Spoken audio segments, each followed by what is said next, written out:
This is part two of our series about some of the tax changes that are proposed and enacted in response to the coronavirus epidemic. I am here with our resident tax expert. Now in part one we talked about the CARES Act. This is a big $2 trillion stimulus bill that was enacted last week. Our first video covered the individual cash grants to individuals and families that are part of that bill, but that bill also contains a few other provisions that are going to be important to lots of taxpayers. Today we're going to be talking about how the bill affects retirement accounts. Normally, when you have a 401k, an IRA, or another type of retirement account, there are certain tax advantages, but if you withdraw money from those, before you reach age 59 and a half, you get hit with a 10% tax penalty on top of the normal rate of tax. However, a provision of the CARES Act suspends those penalties for specific types of distributions that they call coronavirus-related distributions.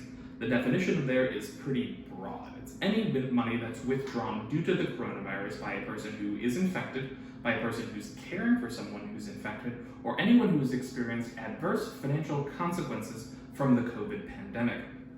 Now, there isn't much red tape involved in proving that you meet these criteria, so if you need cash in the short term to help you weather the crisis, this might be a good option for you if you have a retirement account.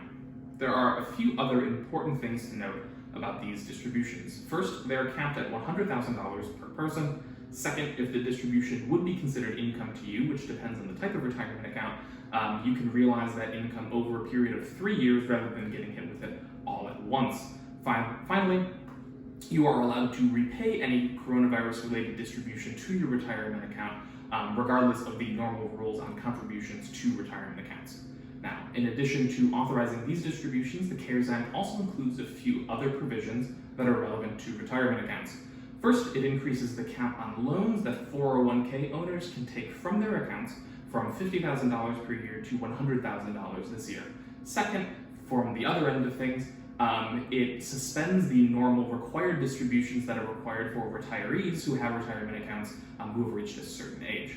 Now, if you have any questions about these provisions or need help with the tax matter, please give us a call. And if you're interested in volunteering to help people who have tax issues or donating to help us fulfill our mission in these trying times, please check out the information in the information below the video and look us up. We'll see you next time for the next part of our series on the tax changes related to the coronavirus epidemic.